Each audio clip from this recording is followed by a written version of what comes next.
दीपावली के अगले दिन गोवर्धन पूजा की जाती है। लोग इसे अन्नकूट के नाम से भी जानते हैं। इस त्योहार का भारतीय लोक जीवन में काफी महत्व है। इस पर्व में प्रकृति के साथ मानव का सीधा संबंध दिखाई देता है। इस पर्व की अपनी मान्यता और लोक कथा है। गोवर्धन पूजा में गोधन यानी गायों की पूजा की जाती है। शास्त्रों में बताया गया है कि गाय उसी प्रकार पवित्र होती है जैसे नदियों में गंगा। गाय को देवी लक्ष्मी का स्वरूप भी कहा गया है। देवी लक्ष्मी जिस प्रकार सुख समृद्धि प्रदान करती हैं, उसी प्रकार गौमाता भी अपने दूध से स्वास्थ्य रूपी धन प्रदान करती हैं। इनका बछड़ा खेतों में अनाज उगाता है। इस तरह गौ संपूर्ण मानव जाति के लिए पूजनीय और आदरणीय है। गौ के प्रति श्रद्धा प्रकट करने के लिए ही कार्तिक शुक्ल पक्ष प्रतिपदा के दिन गोवर्धन की पूजा की जाती है और इसके प्रतीक के रूप में गाय की। जब कृष्ण ने ब्रजवासियों को मूसलाधार वर्षा से बचने के लिए 7 दिन तक गोवर्धन पर्वत को अपनी सबसे छोटी उंगली पर उठाकर रखा और गोप गोपिकाएं उसकी छाया में सुखपूर्वक रहे। 7वें दिन भगवान ने गोवर्धन को नीचे रखा और हर वर्ष गोवर्धन पूजा करके अन्नकूट उत्सव मनाने की आज्ञा दी। तभी से ये उत्सव अन्नकूट के नाम से मनाया जाने लगा। आइए जानते हैं गोवर्धन की कथा। गोवर्धन पूजा के संबंध में एक लोक गाथा प्रचलित है। कथा ये है कि देवराज इंद्र को अभिमान हो गया था। इंद्र का अभिमान चूर करने हेतु भगवान श्री कृष्ण, जो स्वयं लीलाधारी श्री हरि विष्णु के अवतार हैं, ने एक लीला रची। प्रभु की इस लीला में यूं हुआ कि एक दिन उन्होंने देखा कि सभी ब्रजवासी उत्तम पकवान बना रहे हैं और किसी पूजा की तैयारी में जुटे हैं। श्री कृष्ण ने बड़े भोलेपन से मैया यशोदा से प्रश्न किया, मैया, ये आप लोग किनकी पूजा की तैयारी कर रहे हैं? कृष्ण की बातें सुनकर मैया बोली, लल्ला, हम देवराज इंद्र की पूजा के लिए अन्नकूट की तैयारी कर रहे हैं। मैया के ऐसा कहने पर श्री कृष्ण बोले, मैया, हम इंद्र की पूजा क्यों करते हैं? मैया ने कहा, वो वर्षा करते हैं जिससे अन्न की पैदावार होती है। उनसे हमारी गायों को चारा मिलता है। भगवान श्री कृष्ण बोले, हमें तो गोवर्धन पर्वत की पूजा करनी चाहिए क्योंकि हमारी गायें वहीं चरती हैं। इस दृष्टि से गोवर्धन पर्वत ही पूजनीय है और इंद्र तो कभी दर्शन भी नहीं देते। वह पूजा न करने पर क्रोधित भी होते हैं। अतः ऐसे अहंकारी की पूजा नहीं करनी चाहिए। लीलाधारी की लीला और माया से सभी ने इंद्र के बदले गोवर्धन पर्वत की पूजा की। देवराज इंद्र ने इसे अपना अपमान समझा और मूसलाधार वर्षा शुरू कर दी। प्रलय के समान वर्षा देखकर सभी ब्रजवासी भगवान कृष्ण को कोसने लगे कि सब इनका कहा मानने से हुआ है। तब मुरलीधर ने मुरली कमर में डाली और अपनी कनिष्ठा उंगली पर पूरा गोवर्धन पर्वत उठा लिया और सभी ब्रजवासियों को उसमें अपने गाय और बछड़े समेत शरण लेने के लिए बुलाया। इंद्र कृष्ण की ये लीला देखकर और क्रोधित हुए। फलतः वर्षा और तेज हो गई। इंद्र का मान मर्दन करने के लिए तब श्री कृष्ण ने सुदर्शन चक्र से कहा कि आप पर्वत के ऊपर रहकर वर्षा की गति को नियंत्रित करें, और शेषनाग से कहा, आप मेड़ बनाकर पानी को पर्वत की ओर आने से रोकें। इंद्र लगातार 7 दिन तक मूसलाधार वर्षा करते रहे। तब उन्हें एहसास हुआ कि उनका मुकाबला करने वाला कोई आम मनुष्य नहीं हो सकता। अतः वे ब्रह्मा जी के पास पहुँचे और सब वृतांत कह सुनाया। ब्रह्मा जी ने इंद्र से कहा कि आप जिस कृष्ण की बात कर रहे हैं, वो भगवान विष्णु के साक्षात अंश हैं और पूर्ण पुरुषोत्तम नारायण हैं। ब्रह्मा जी के मुख से ये सुनकर इंद्र अत्यंत लज्जित हुए और श्री कृष्ण से कहा कि प्रभु, मैं आपको पहचान न सका, इसलिए अहंकार वश भूल कर बैठा। आप दयालु हैं और कृपालु भी, इसलिए मेरी भूल क्षमा करें। इसके पश्चात देवराज इंद्र ने मुरलीधर की पूजा कर उन्हें भोग लगाया।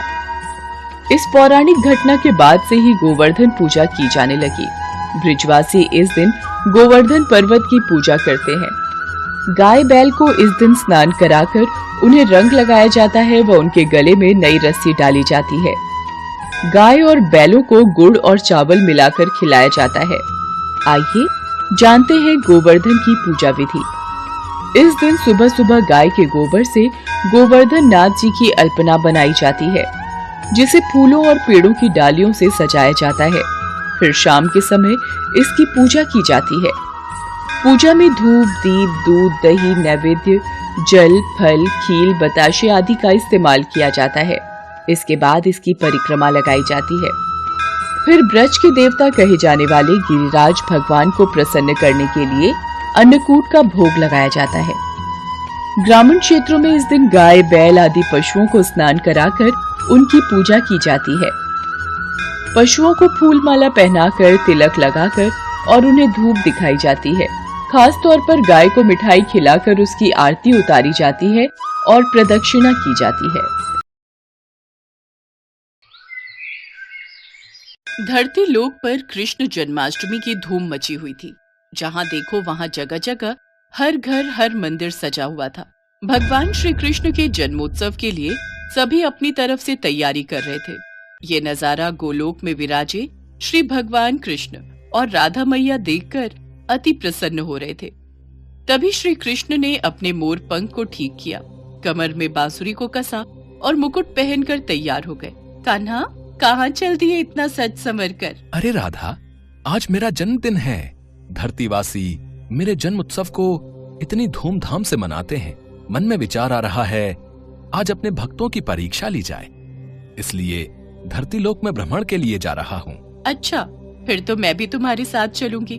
तुम्हारे बिना तो मैं अधूरा हूँ राधे।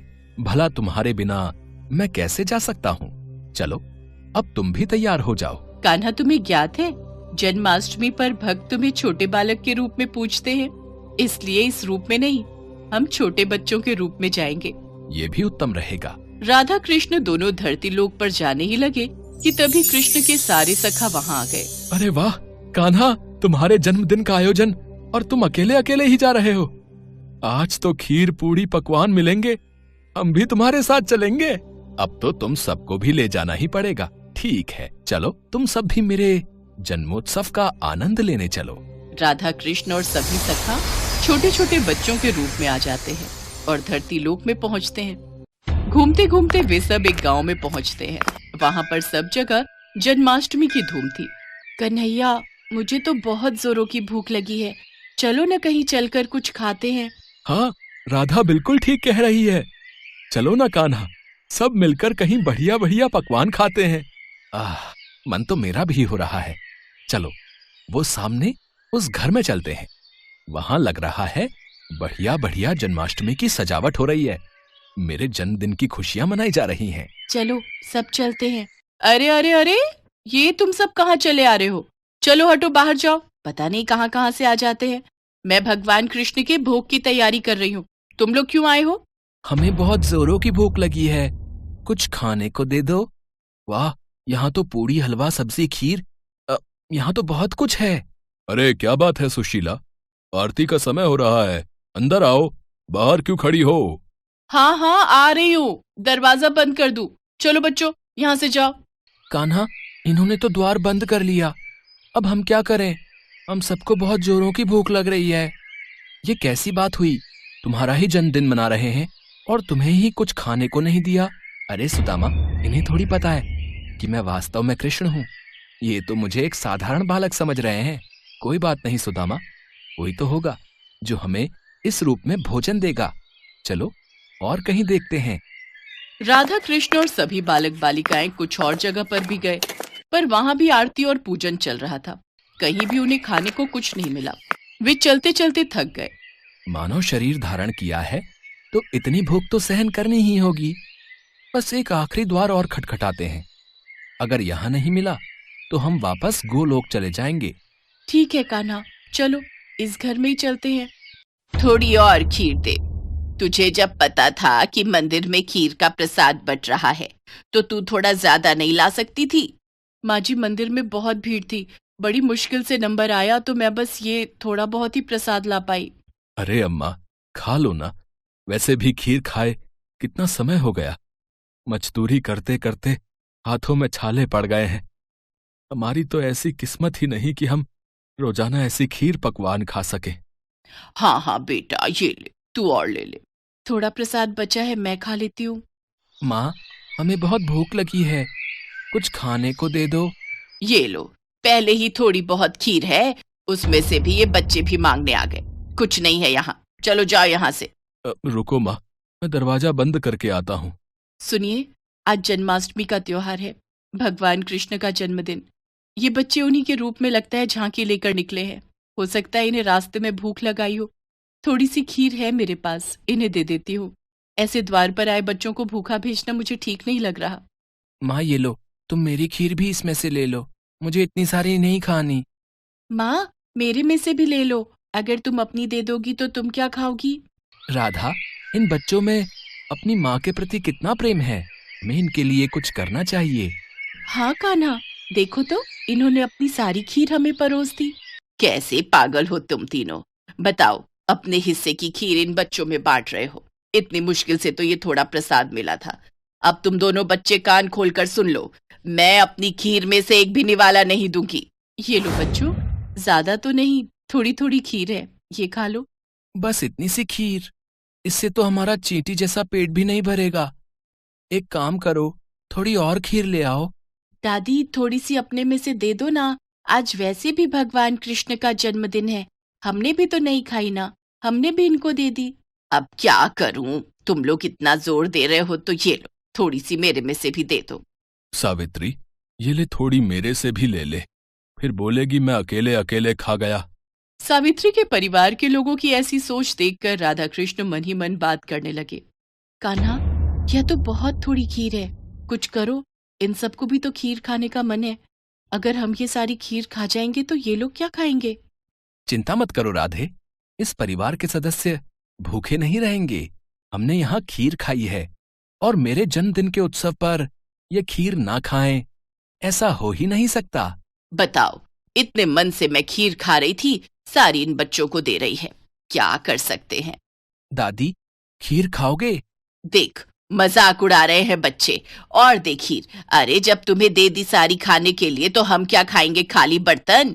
दादी, आज कान्हा का जन्मदिन है, कान्हा को जब आप अपने हिस्से की खीर दे सकते हो तो कान्हा क्यों नहीं दे सकता?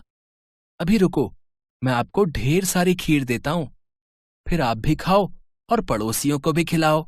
माँ जाओ, घर में जितने भी बर्तन हैं वो सब। बहू, अब छोटे बच्चे मजाक करने में बाज नहीं आएंगे। वैसे ही मुझे इन सब पर बहुत गुस्सा आ रहा है, सिर्फ तेरे कारण चुप हूं, वरना मैं इन्हें कब का भगा देती। ये लो बच्चों, पता नहीं आज तुम सब क्या खेल खेल रहे हो। देखती जाओ माँ, आओ बच्चों, तुम भी देखो। फिर क्या था, सावित्री बर्तन रखती जाती और कृष्ण जी उसमें खीर भरते जाते, भरते जाते। देखते ही देखते सारे बर्तन खीर से भर गए। ये चमत्कार देखकर सब लोग दंग रह गए। बहू, हमारे भाग धन्य हो गए, ये तो साक्षात कान्हा पधारे हैं। हाँ हाँ, माखन चोर नंद किशोर हमारे द्वार आए हैं, खीर से हमारे पात्र भर दिए। हे कृष्ण मुरारी, अपना रूप दिखाओ। हे राधा मैया, अपना रूप दिखाओ, हमें दर्शन दो। सबकी प्रार्थना सुनकर राधा कृष्ण अपने रूप में आते हैं। उनके साथ साथ सुदामा और सभी सखा भी अपने रूप में आ जाते हैं। इतना सुंदर दृश्य देखकर सावित्री और उसके परिवार में सबकी आंखों में आंसू आ जाते हैं। माँ, ये सत्य है कि जो भी भक्त भूखों को भोजन कराता है, प्यासे को पानी पिलाता है, खुद भूखा रहकर घर आए भूखे जरूरतमंद को अपने हिस्से का निवाला देता है, मैं उसकी सहायता अवश्य करता हूँ। हम तो धरती पर भक्तों की परीक्षा हेतु आए थे, और यहाँ इतने प्रेम से खीर खाकर मन प्रसन्न हो गया। कान्हा, आज जन्माष्टमी का पावन अवसर है और इन सब ने हमारी बहुत सेवा की है, तो इन्हें उस सेवा का फल हमें जरूर प्रदान करना चाहिए। हाँ राधे, अवश्य, हम इन्हें इनकी सेवा का फल जरूर देंगे। और फिर जहाँ जहाँ राधा कृष्ण ने हाथों को आशीर्वाद स्वरूप घुमाया, उस जगह धन के भंडार भर गए। सावित्री की छोटी सी टूटी फूटी झोपड़ी महल में बदल गई। उनके जीवन में सारे सुख वैभव आ गए, गरीबी और दरिद्रता दूर हो गई। सावित्री के परिवार में खुशियां देकर राधा कृष्ण और सभी ग्वाल बालों के संग वापस गोलोक लौट गए।